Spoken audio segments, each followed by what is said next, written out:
Big ballot. నేను Rehana. Big ballot లో ముందుగా హెడ్లైన్స్. తనిఖీలే, తరలింపు మామూలే. ఈసీ స్ట్రిక్ట్ గా పనిచేసిన ఆగని బ్లాక్ మనీ. బీహార్ లో జేడీయూ అష్ట కష్టాలు. బీజేపీకి దూరం, కాంగ్రెస్ దూరం.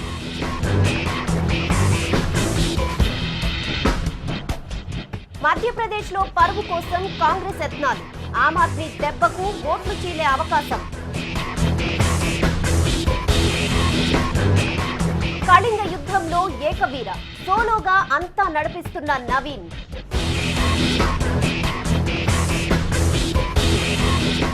తలకిందులవుతున్న యూపీ రాజకీయం. ఎస్పీ బీఎస్పీ కోటలో కమలం ముసలం. బీహార్లో జేడీయూ పరిస్థితి ఘోరంగా తయారైంది. అధికార పార్టీకి ఇంత కష్టకాలం గతంలో ఎప్పుడూ లేదు. అటు బీజేపీ లోక్ జనశక్తి కూటమి, ఇటు కాంగ్రెస్ ఆర్జేడీ కూటమి దెబ్బకు నితీష్ పార్టీ కుదేలవుతోంది. అసలు జేడీయూ పరిస్థితి ఏంటి? నితీష్ సమస్య ఏంటి? మొత్తం 40 లోక్సభ నియోజకవర్గాలున్న బీహార్లో ఇప్పటికే 27 సీట్లకు పోలింగ్ ముగిసింది. ఇక కేవలం 13 సీట్లకు మాత్రమే పోలింగ్ జరగాల్సి ఉంది. ఇప్పటి వరకు ముగిసిన పోలింగ్ సరళిని గమనిస్తే అధికారంలో ఉన్న జనతాదళ్ యునైటెడ్ పార్టీ ఉనికి కోసం పోరాడుతుందన్న విషయం స్పష్టమవుతోంది. లేటెస్ట్ గా జరిగిన 7వ దశలో మొత్తం 7 సెగ్మెంట్లకు పోలింగ్ జరిగింది. 2009లో ఈ 7 సెగ్మెంట్లలో బీజేపీకి 2, ఆ పార్టీతో అలయన్స్ కుదుర్చుకున్న జేడీయూ 5 సీట్లు కైవసం చేసుకున్నాయి. బీజేపీతో పొత్తు విచ్ఛిన్నమైన నేపథ్యంలో ఈ 7 సెగ్మెంట్లలో ఉనికి కాపాడుకోవడం కోసం శ్రమించాల్సి వచ్చింది నితీష్ కుమార్ నాయకత్వంలోని జేడీయూకు. స్వయాన ఆ పార్టీ అధ్యక్షుడు శరద్ యాదవ్ మధేపురా సెగ్మెంట్లో తీవ్ర పోటీ ఎదుర్కొన్నారు. గత ఎన్నికలతో పోలిస్తే ఈసారి బీహార్ లోక్సభ ఎన్నికల ముఖచిత్రం పూర్తిగా మారిపోయింది. 2009లో మిత్రులుగా ఉన్నవారు ఇప్పుడు రాజకీయ ప్రత్యర్థులయ్యారు. అప్పట్లో పోటీకి దిగినవారు ఇప్పుడు రాజకీయంగా మిత్రులయ్యారు. పొలిటికల్ ఈక్వేషన్స్ లో పెను మార్పులు చోటు చేసుకున్నాయి. ఒకవైపు లోక్ జనశక్తి పార్టీ బీజేపీతో పొత్తు పెట్టుకుంటే, మరోవైపు రాష్ట్రీయ జనతాదళ్తో కాంగ్రెస్ పార్టీ అలయన్స్ కుదుర్చుకుంది. కాంగ్రెస్, బీజేపీ ఇలా భాగస్వామ్య పక్షాలను కలుపుకొని ఎన్నికల గోదాలోకి దిగితే ఒంటరి పోరాటం చేస్తోంది జేడీయూ. జేడీయూకు ఒకేసారి 2 బలమైన ప్రత్యర్థులతో యుద్ధం చేయాల్సి వచ్చింది. ఎన్నికల నగారా మోగిన వెంటనే కులాలను బ్యాలెన్స్ చేయడంలో ఆసక్తి చూపించింది బీజేపీ. అయితే అది వర్కౌట్ కాదన్న విషయం కమలనాథులకు చాలా త్వరగానే అర్థమైంది. సామాజిక సమీకరణలను నమ్ముకుంటే ఓట్లు రాలవన్న సంగతి తెలిసొచ్చింది. దీంతో అమ్ముల పొదిలో నుంచి హిందుత్వమనే బలమైన ఆయుధాన్ని బయటకు తీసింది. కులాలుగా చీలిపోయిన బీహార్లో మతాన్ని ఆయుధంగా చేసుకుని ఎన్నికల గోదాలోకి దిగింది. రకరకాల పేర్లతో హిందువులను కూడగట్టుకునేందుకు ప్రయత్నించింది. శోభాయాత్రలంటూ, శ్రీరామనవమి అంటూ హల్చల్ చేసింది. 2009 లోక్సభ ఎన్నికల్లో 12 సెగ్మెంట్లు గెలుచుకున్న బీజేపీ ఈసారి మంచి జోష్ మీదుంది. హిందుత్వ కార్డు ప్రయోగం మంచి ఫలితాలను ఇస్తోందని భావిస్తోంది. హిందుత్వ కార్డుతో పాటు లోక్ జనశక్తికి అండగా ఉండే అట్టడుగు వర్గాలు కూడా ఈసారి తమకే ఫుల్ సపోర్ట్ చేస్తాయని డిసైడ్ అయింది కమలం పార్టీ. వీటన్నిటికీ తోడు నరేంద్ర మోడీకి ఉన్న చరిష్మాపై కొండంత ఆశలు పెట్టుకుంది. 2009 ఎన్నికల్లో 2 సీట్లతో సరిపెట్టుకున్న కాంగ్రెస్ పార్టీ పరిస్థితి ఈసారి కూడా ఏమంత బెటర్గా లేదు. ఆర్జేడీ నేషనలిస్ట్ కాంగ్రెస్ పార్టీతో కలిసి అలయన్స్ కుదుర్చుకుంది. అలయన్స్లో భాగంగా 12 సీట్లలో పోటీ చేస్తోంది. బీహార్ పాలిటిక్స్ లో లాలూ గ్లామర్ పడిపోయినా ఆర్జేడీకి సంప్రదాయంగా పడే యాదవ ఓటు బ్యాంకుపైనే కొండంత ఆశలు పెట్టుకుంది కాంగ్రెస్. మోడీని వ్యతిరేకించింది తామే కాబట్టి బీహార్లో ముస్లింల ఓట్లన్నీ హోల్సేల్గా తమకే పడతాయన్న ధీమాతో నిన్న మొన్నటి వరకు టైంపాస్ చేశారు నితీష్ కుమార్. కుల సమీకరణాలపై దృష్టి పెట్టారు. అయితే ఏదీ వర్కౌట్ అయ్యేలా కనపడలేదు. రూట్ లెవెల్లో సీన్ పూర్తిగా డిఫరెంట్గా ఉందన్న విషయం బుర్రకెక్కింది. ఓవర్ కాన్ఫిడెన్స్ తో నితీష్ కుమార్ వేసిన అడుగులే జేడీయూకు చిక్కులు తెచ్చిపెట్టాయి. మితిమీరిన ఆత్మవిశ్వాసంతో పల్లెలు, పట్టణాల్లో రాజకీయ పరిస్థితిని అంచనా వేయటంలో ఫెయిల్ అయ్యారు. తప్పుడు లెక్కలు వేసుకుని రాజకీయంగా ఉనికి చాటుకునే పరిస్థితికి జేడీయూను తీసుకొచ్చారు. మధ్యప్రదేశ్లో ఎంపీ సీట్లలోనూ కాషాయ జెండా ఎగరేయాలని వ్యూహాలు పన్నుతోంది బీజేపీ. కనీసం కొన్ని సీట్లైనా గెలుచుకుని పరువు కాపాడుకోవాలని ప్రయత్నిస్తోంది కాంగ్రెస్. చాలా చోట్ల ఆమ్ ఆద్మీ పార్టీ కూడా బరిలో నిలవడంతో ఓట్లు చీలిపోయే అవకాశం కూడా కనిపిస్తోంది. శివరాజ్ సింగ్ చౌహాన్ మధ్యప్రదేశ్ బీజేపీకి చుక్కాని. గత ఏడాది అసెంబ్లీ ఎన్నికల్లో బీజేపీని గెలుపు తీరాలకు చేర్చిన ఘనుడు. ప్రచారాలకు ఆర్భాటాలకు దూరంగా ఉండే చౌహాన్ పైనే ఈసారి కూడా లోక్సభ ఎన్నికల బాధ్యత పెట్టింది బీజేపీ హైకమాండ్. మధ్యప్రదేశ్లో మొత్తం లోక్సభ నియోజకవర్గాలు 29. అన్ని సెగ్మెంట్లలో కాషాయం జెండా ఎగిరేయడానికి పక్కా స్కెచ్ తో ముందుకు దూసుకుపోతున్నారు శివరాజ్ సింగ్ చౌహాన్. గెలిచే అభ్యర్థులకే టికెట్లు ఇచ్చారు. కాలికి బలపం కట్టుకుని మధ్యప్రదేశ్ అంతటా విస్తృతంగా పర్యటించారు. ఎక్కడన్నా అభ్యర్థి వీక్ గా అనిపిస్తే ప్రచారంలో సాయం అందించడానికి పెద్ద ఎత్తున కార్యకర్తలను దించారు. పోలింగ్ పూర్తయిన సెగ్మెంట్లకు చెందిన నాయకులను వేరే చోట్లకు తరలించారు. లోక్సభ ఎన్నికలను ఒక యజ్ఞంలా భావించి అభ్యర్థుల గెలుపు కోసం తీవ్రంగా శ్రమిస్తున్నారు. కాంగ్రెస్ విషయానికొస్తే గత ఏడాది అసెంబ్లీ ఎన్నికల ఓటమి నుంచి ఇంకా కోలుకోలేదు. రాహుల్ కు సన్నిహితుడైన కేంద్ర మంత్రి జ్యోతిరాదిత్య సింధియాకు మధ్యప్రదేశ్ ఎన్నికల బాధ్యతలు అప్పగించింది కాంగ్రెస్ హైకమాండ్. సింధియా ఫ్యామిలీకి చెందిన వారన్న ఒకే ఒక్క అర్హత తప్ప రాష్ట్రంలో కాంగ్రెస్ ను గెలుపు తీరాలకు చేర్చే ఎలాంటి సమర్థత జ్యోతిరాదిత్యలో కనిపించడం లేదు. ఎంత కష్టపడ్డా కాంగ్రెస్ క్యాడర్ లో జోష్ నింపలేకపోయారు జ్యోతిరాదిత్య. క్యాడర్ లో జోష్ సంగతి ఏమో గాని గుణ సెగ్మెంట్ లో ఎదురీదాల్సిన స్థితి జ్యోతిరాదిత్యది. బీజేపీ అభ్యర్థి జైపన్ సింగ్ పవాయా నుంచి గట్టి పోటీ ఎదుర్కొన్నారు. చివరకు జ్యోతిరాదిత్య గెలుపుపైనే కార్యకర్తలకు అనుమానాలు వచ్చాయి. గ్వాలియర్ నియోజకవర్గం నుంచి బీజేపీ టికెట్ పై ఆ పార్టీ రాష్ట్ర అధ్యక్షుడు నరేంద్ర సింగ్ తోమర్ పోటీ చేశారు. తోమర్ బేసికల్ గా మోర్నియా సెగ్మెంట్ కు సిట్టింగ్ ఎంపీ. అయితే గ్వాలియర్ సీట్ ను ఎలాగైనా కైవసం చేసుకోవాలన్న పట్టుదలతో ఉన్న శివరాజ్ సింగ్ చౌహాన్ తోమర్ ను బరిలోకి దించారు, పోటీ చేయించారు. విదిశా నియోజకవర్గం నుంచి బీజేపీ సీనియర్ నేత సుష్మా స్వరాజ్ పోటీ చేశారు. కాంగ్రెస్ కురువృద్ధుడు దిగ్విజయ్ సింగ్ సోదరుడు లక్ష్మణ్ సింగ్ విదిశా నుంచి కాంగ్రెస్ టికెట్ పై పోటీ చేశారు. సుష్మా స్వరాజ్ గెలుపు అంత ఈజీగా లేదు. నియోజకవర్గాన్ని నిర్లక్ష్యం చేశారన్న అభిప్రాయం జనంలో ఎస్టాబ్లిష్ అయింది. అయినా మెజార్టీ తగ్గుతుందేమో కానీ గెలుపు ఖాయమన్న ధీమాతో ఉన్నారు కమల్నాథులు. ఆమ్ ఆద్మీ పార్టీ కూడా మధ్యప్రదేశ్ లో అభ్యర్థులను పోటీకి పెట్టింది. అవినీతికి వ్యతిరేకంగా పోరాడింది. పోరాడేది మేమేనంటూ ప్రచారంలో హల్చల్ చేశారు ఆప్ అభ్యర్థులు. ఎన్నికల్లో ఆప్ ప్రభావం తప్పకుండా ఉంటుంది. ఆప్ బరిలో నిలవడంతో ఎవరి ఓట్లు చీల్తాయనేదే ఇప్పుడు అందరినీ వేధిస్తున్న ప్రశ్న. మొత్తం మీద మధ్యప్రదేశ్ లో పట్టు నిలుపుకోవడానికి బీజేపీ ప్రయత్నిస్తుంటే పరువు కాపాడుకోవడానికి కాంగ్రెస్ పావులు కదుపుతోంది. లోక్సభ ఎన్నికల తర్వాత ఏమవుతుందన్న అంచనాలో పడ్డారు చాలా మంది ప్రాంతీయ పార్టీల నాయకులు. అటు ఎన్డీఏ ఇటు యూపీఏ కూటముల్లో దేనికి మెజార్టీ రాకపోతే ఢిల్లీలో చక్రం తిప్పడానికి చాలా మంది రెడీగా ఉన్నారు. ఎవరికి వాళ్లే తురుంఖాన్ అనుకునే వాళ్ళు చాలా మంది ఉన్నారు. కానీ అందరికీ ఓకే అనిపించే లీడర్ మాత్రం ఒక్కరే ఉన్నారు. ఎవరైనా ఆయన ప్రత్యేకత ఏంటి? నవీన్ పట్నాయక్ ఒకప్పుడు రాజకీయాల పొడగిట్టని కుర్రవాడు. తప్పనిసరి పాలిటిక్స్ లోకి ఎంట్రీ ఇచ్చి సక్సెస్ఫుల్ గా ఇన్నింగ్స్ కొనసాగిస్తున్న పొలిటీషియన్. ఒడిశాలో 3 సార్లు బిజు జనతాదళ్ను అధికారంలోకి తీసుకువచ్చిన ఘనుడు. ప్రచారాలకు ఆర్భాటాలకు కిలోమీటర్ దూరం తనదైన మార్క్ ప్రచారంతో జనాన్ని ఆకట్టుకుంటారు. 2000 సంవత్సరంలో ఒడిశా ముఖ్యమంత్రిగా తొలిసారి బాధ్యతలు చేపట్టారు నవీన్ పట్నాయక్. ఒడిశా రాజకీయాల్లో ప్రబల శక్తిగా ఎదిగారు. వరుసగా 3 టర్మ్లు ముఖ్యమంత్రిగా చేసిన అవినీతి మరక అంటని నాయకుడు నవీన్. అందుకే ఒడిశాలోనే కాదు దేశ రాజకీయాల్లోనే మిస్టర్ క్లీన్ అయ్యారు నవీన్ పట్నాయక్.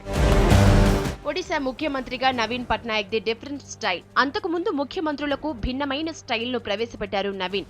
అన్ని స్థాయిల్లోనూ అవినీతికి బ్రేక్ వేశారు. నీతివంతమైన పాలన అందివ్వటానికే తీవ్రంగా శ్రమించారు.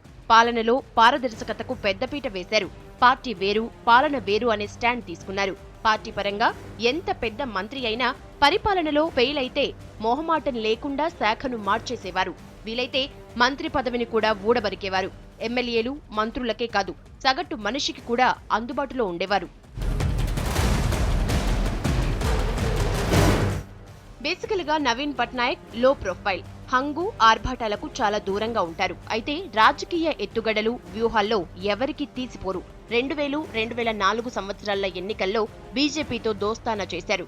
2009 ఎన్నికల్లో వ్యూహం మార్చారు. రాష్ట్రంలో నెలకొన్న కొన్ని ప్రత్యేక పరిస్థితుల కారణంగా బీజేపీతో తెగదెంపులు చేసుకున్నారు. 2009 అసెంబ్లీ ఎన్నికల్లో బీజేపీ సాయం లేకుండా పోటీ చేసి విజేతగా నిలిచారు. ప్రభుత్వాన్ని ఏర్పాటు చేశారు. ఈసారి లోక్సభ ఎన్నికల్లో ఒంటరిగా బరిలోకి దిగింది బిజు జనతాదళ్. మొత్తం 21 లోక్సభ నియోజకవర్గాల్లో అభ్యర్థులను పోటీకి పెట్టింది.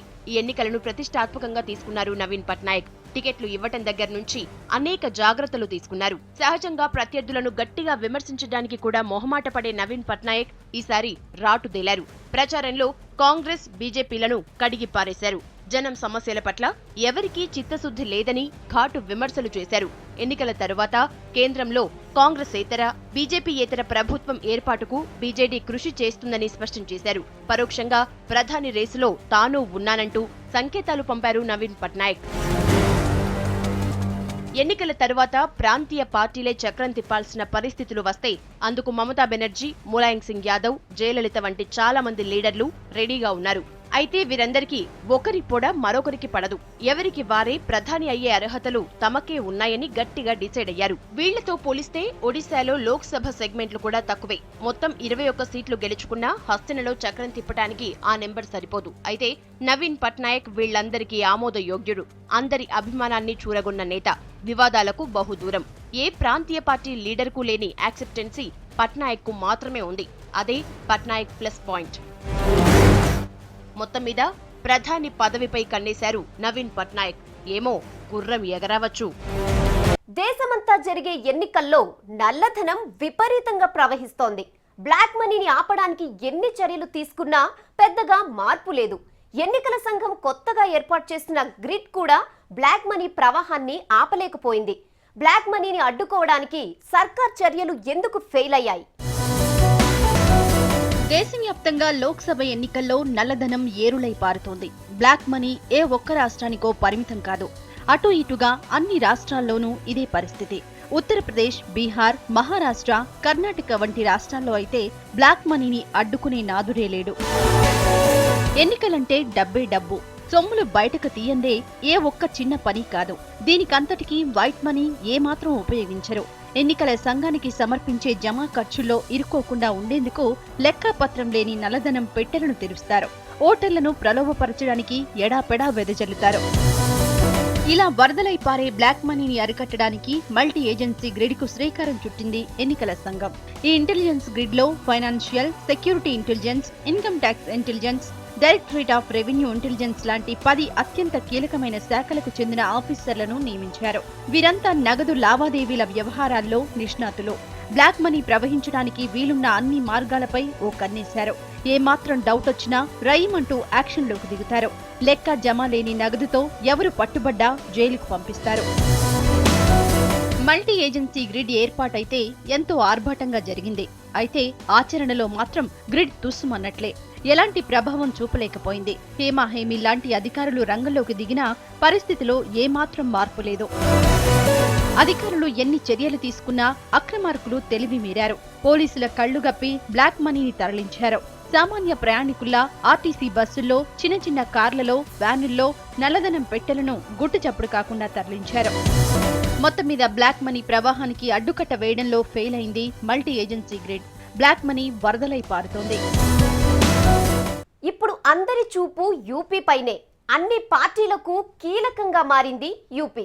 కాంగ్రెస్, బీజేపీ, సమాజ్వాదీ, బహుజన్ సమాజ్వాదీ ఇలా అన్ని పార్టీలు ఓటర్లను ఆకట్టుకోవడానికి ప్రయత్నిస్తున్నాయి. ఇంతకీ ఉత్తరప్రదేశ్ ఓటర్లు ఎవరిని కరుణించబోతున్నారు? బీజేపీ ప్లాన్ వర్కౌట్ అవుతుందా? ఢిల్లీలో చక్రం తిప్పాలంటే ఉత్తరప్రదేశ్లో మెజారిటీ సీట్లు కైవసం చేసుకోవాలి. ఈ వాస్తవం అన్ని పార్టీలకు బోధపడింది కాబట్టే ఉత్తరప్రదేశ్ ఇప్పుడు కీలకంగా మారింది. 80 సీట్లున్న ఉత్తరప్రదేశ్ ని అన్ని పార్టీలు టార్గెట్ చేశాయి. బీజేపీ అయితే ఉత్తరప్రదేశ్ ని ప్రతిష్టాత్మకంగా తీసుకుంది. 2009 ఎన్నికల్లో 10 సీట్లతో సరిపెట్టుకున్న కమలం పార్టీ ఈసారి కనీసం 40 పైచిలుకు సీట్లు గెలుచుకోవటానికి పక్కా స్కెచ్ వేసింది. నరేంద్ర మోడీ టీంలో ముఖ్య సేనాని లాంటి అమిత్ షా పార్టీ ప్లస్ సీట్ల ఇష్యూను సీరియస్ గా తీసుకున్నారు.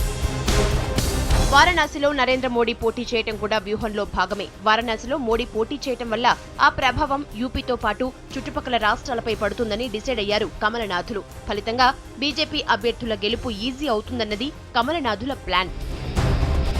ముస్లింల ఓట్లపై కొండంత ఆశలు పెట్టుకున్న సమాజ్వాదీ పార్టీకి ముజఫర్నగర్ ఇష్యూ ఝలకిచ్చింది. ముజఫర్నగర్ ఇష్యూలో తమను అఖిలేష్ సర్కార్ అన్యాయం చేసిందని డిసైడ్ అయ్యారు ముస్లింలు. తీవ్ర మనస్తాపానికి గురయ్యారు. సమాజ్వాదీ పార్టీపై అసంతృప్తితో రగిలిపోయారు. అసంతృప్తితో ఉన్న ముస్లింలు కాంగ్రెస్ కు దగ్గరవుతారని చాలా మంది భావించారు. అయితే అందరి అంచనాలను తారుమారు చేస్తూ మాయావతి నాయకత్వంలోని బహుజన సమాజ్ పార్టీకి దగ్గరయ్యారు ముస్లింలు. ఇక కాంగ్రెస్ పరిస్థితి అంతంత మాత్రంగానే ఉంది. గత ఎన్నికల్లో 21 సీట్లు గెలుచుకున్న కాంగ్రెస్ పరిస్థితి ఈసారి ఏమాత్రం హోప్ఫుల్ గా లేదు. క్యాడర్లో నైరాస్యం, నిస్తేజం, జోష్ నింపే నాయకుడే లేడు. పట్టణ ప్రాంతాలపై ఆశలు వదులుకున్న కాంగ్రెస్ పల్లెల్నే నమ్ముకుంది, కొండంత ఆశలు పెట్టుకుంది. రాష్ట్రంలోని మిగతా ప్రాంతాల సంగతి ఎలాగున్నా పశ్చిమ యూపీలోనైనా కొన్ని సీట్లు దక్కుతాయన్న ఆశతో ఉంది కాంగ్రెస్. పశ్చిమ యూపీలో అంతో ఇంతో పలుకుబడి ఉన్న అజిత్ సింగ్ నాయకత్వంలోని రాష్ట్రీయ లోక్ దళ్ పైనే కొండంత ఆశలు పెట్టుకుంది.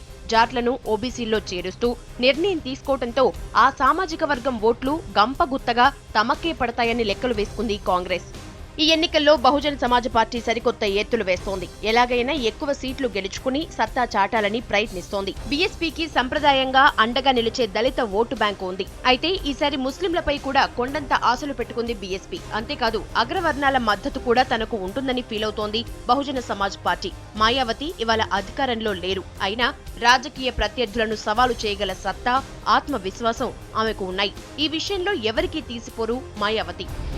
మొత్తం మీద ఉత్తరప్రదేశ్ కు అన్ని పార్టీలు టాప్ ప్రయారిటీ ఇస్తున్నాయి. పార్టీ ప్లస్ సీట్లు గెలుచుకోవాలన్న అమిత్ షా ప్లాన్ వర్కౌట్ అవుతుందా? బీజేపీకి యూపీ టానిక్ లా పనిచేస్తుందా? వేచి చూడాల్సిందే. ఇప్పుడంతా కుర్రాళ్ల రాజ్యం. అందరి చూపు యువతపైనే. యువ ఓటర్లకు గాలం వేస్తున్నాయి పార్టీలు. ఎన్నికల మార్కెట్లో యంగ్ ఓటర్లకు ఒక్కసారిగా డిమాండ్ ఎందుకు పెరిగింది? పార్టీల జాతకాలు మార్చే సత్తా యువ ఓటర్లకు ఉందా? యంగ్ పవర్, అదే అసలైన పవర్. ఇన్నాళ్లు కుర్రకారును పట్టించుకోని రాజకీయ పార్టీలకు ఇప్పుడు వాళ్ల పవర్ తెలిసొచ్చింది. 2014 ఎన్నికల్లో విజయం సాధించాలంటే యువ ఓటర్లే కీలకమని డిసైడ్ అయ్యాయి పొలిటికల్ పార్టీలు. యంగ్ ఓటర్లను ఆకట్టుకోవడానికి పడరాని పాట్లు పడ్డాయి. ఈసారి ఎన్నికల్లో అటూ ఇటూగా 10 కోట్ల మంది యంగ్ ఓటర్లు తొలిసారి ఓటు హక్కు వినియోగించుకోబోతున్నారు. దీంతో తొలిసారి ఓటేయడానికి పోలింగ్ బూత్లకు వచ్చే కుర్రకారును టార్గెట్ చేస్తున్నాయి అన్ని పార్టీలు. ఈ నవ యువ ఓటర్లు దయతలిస్తే అధికారంలోకి రావడం ఈజీ అని డిసైడ్ అయ్యాయి పొలిటికల్ పార్టీలు. యూత్ ను అట్రాక్ట్ చేయడానికి ఎన్నికల మేనిఫెస్టోల్లో కొత్త పథకాలు ప్రవేశపెట్టాయి పొలిటికల్ పార్టీలు. 18 ఏళ్లు నిండిన వాళ్ల పేర్లు ఓటర్ల జాబితాలో నమోదు చేయడానికి స్పెషల్ కౌంటర్లు కూడా ఏర్పాటు చేశాయి. సోషల్ నెట్వర్క్ ను ఈ పనికి బాగా ఉపయోగించుకున్నాయి. రాజకీయాలపై యంగ్ ఓటర్లకు కొన్ని ఫిక్స్డ్ అభిప్రాయాలున్నాయి. యూత్ దృష్టిలో పాలిటిక్స్ అంటే డబ్బులు సంపాదించడం కాదు, 10 మందికి మంచి చేయడం, జనం కోసం బతకడం. యువత ఫస్ట్ ప్రయారిటీ అవినీతి లేని భారతం. పెద్ద చదువులు కూడా పేదవారికి అందుబాటులోకి రావడం, సామాన్యుడి ఆరోగ్యానికి సర్కారు పూచీకత్తుగా వ్యవహరించడం. టోటల్ గా అవే యంగ్ తరం ఫీలింగ్. లీడర్ల నుంచి యూత్ కోరుకుంటోంది ప్రసంగాలు కాదు, తీయని కబుర్లు కాదు, చిత్తశుద్ధి, ఎన్నికల హామీలకు కట్టుబడే కమిట్మెంట్. లక్షలాది మంది యువతీ యువకులకు వాళ్ల చదువుకు తగ్గ ఉపాధి, ఖరీదైన విద్యను సామాన్యుడి గడప దగ్గరకు తీసుకురావటం, పేదవారికి వైద్యాన్ని అందుబాటులోకి తీసుకురావడం. ఇంతకంటే పెద్ద కోరికలేం లేవు యువతరానికి. మొత్తానికి రాజకీయ పార్టీల తలరాతలను రాస్తోంది ఈ తరం యూత్. బిగ్ బ్యాలెట్ లో హెడ్లైన్స్ మరోసారి చూద్దాం. తనిఖీలే, తరలింపు మామూలే. ఈసీ స్ట్రిక్ట్ గా పనిచేసిన ఆగని బ్లాక్ మనీ. బీహార్లో జేడీయూ అష్ట కష్టాలు. బీజేపీకి దూరం, కాంగ్రెస్ దూరం.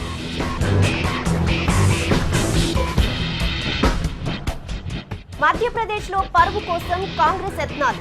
ఆమ్ ఆద్మీ దెబ్బకు ఓట్లు చీలే అవకాశం. కళింగ యుద్ధంలో ఏకవీర, సోలోగా అంతా నడిపిస్తున్న నవీన్.